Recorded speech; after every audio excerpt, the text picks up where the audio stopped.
Here's how to set up your freebie or lead magnet and a Tripwire in MiloTree in under 3 minutes. I'm in my MiloTree dashboard. First thing I do, click the freebie button.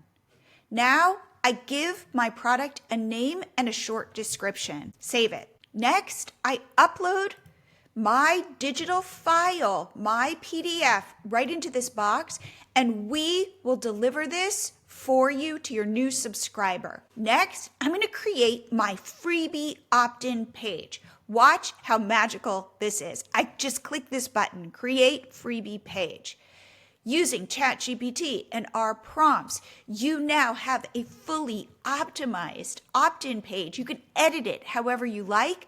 However, you can just use it as is. This is what you're going to share everywhere to get people to sign up for your freebie. Now, on your thank you page, you want to add a Tripwire. So we're going to start here where it says upsell. This is the product you're going to sell, your Tripwire. You're going to go create upsell.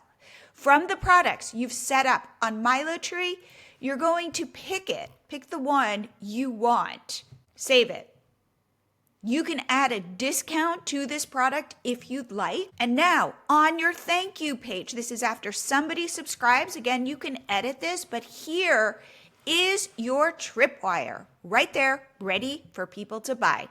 Press save and you are good to go. Also, email integrations right here. We integrate with all major email service providers.